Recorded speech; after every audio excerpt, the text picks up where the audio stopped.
எண்ணாகமம் 30ஆம் அதிகாரம்.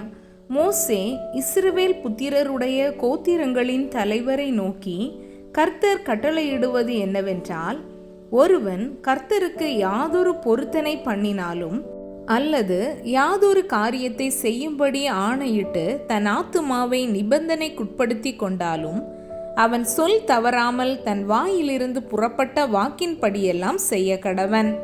தன் தகப்பன் வீட்டில் இருக்கிற ஒரு பெண் பிள்ளை தன் சிறு வயதிலே கர்த்தருக்கு பொருத்தனை பண்ணி யாதொரு காரியத்தை செய்யும்படி தன் ஆத்துமாவை நிபந்தனைக்குட்படுத்தி கொண்டால், அவள் செய்த பொருத்தனையையும் அவள் பண்ணிக்கொண்ட நிபந்தனையையும் அவளுடைய தகப்பன் கேட்டும் அவளுக்கு ஒன்றும் சொல்லாதிருப்பானானால், அவள் செய்த எல்லா பொருத்தனைகளும் அவள் தன் ஆத்துமாவை நிபந்தனைக்குட்படுத்தி கொண்ட நிபந்தனையும் நிறைவேற வேண்டும்.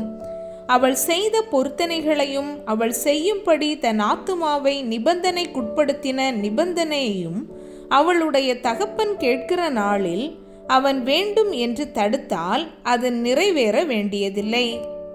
அவளுடைய தகப்பன் வேண்டாம் என்று தடுத்தபடியால் கர்த்தர் அதை அவளுக்கு மன்னிப்பார்.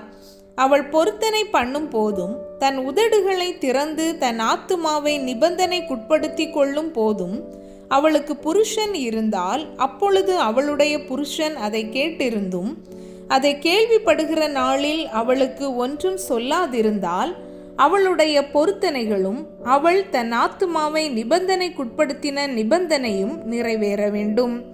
அவளுடைய புருஷன் அதை கேட்கிற நாளில் அவன் வேண்டாம் என்று தடுத்து அவள் செய்த பொருத்தனையும் அவள் தன் ஆத்துமாவை நிபந்தனைக்குட்படுத்தி கொண்ட நிபந்தனையும் செல்லாதபடி செய்தானேயானால், அப்பொழுது கர்த்தர் அதை அவளுக்கு மன்னிப்பார்.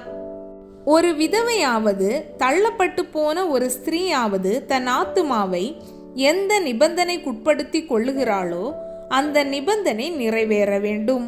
அவள் தன் புருஷனுடைய வீட்டில் யாதொரு பொருத்தனை பண்ணினாலும் அல்லது யாதொரு காரியத்தை செய்யும்படி ஆணையிட்டு தன் ஆத்துமாவை நிபந்தனைக்குட்படுத்தி கொண்டாலும், அவளுடைய புருஷன் அதை கேட்டும் அவளுக்கு அதை வேண்டாம் என்று தடுக்காமல் மௌனமாயிருந்தால், அவள் செய்த எல்லா பொருத்தனைகளும் அவள் தன் ஆத்துமாவை நிபந்தனைக்குட்படுத்தின எல்லா நிபந்தனைகளும் நிறைவேற வேண்டும்.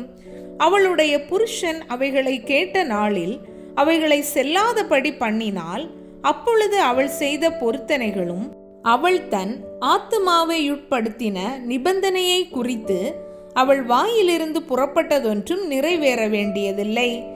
அவளுடைய புருஷன் அவைகளை செல்லாதபடி பண்ணினதினாலே கர்த்தர் அதை அவளுக்கு மன்னிப்பார். எந்த பொருத்தனையும் ஆத்துமாவை தாழ்மைப்படுத்தும்படி செய்யப்பட்ட எந்த ஆணையையும் அவளுடைய புருஷன் ஸ்திரப்படுத்தவும் கூடும், செல்லாதபடி பண்ணவும் கூடும்.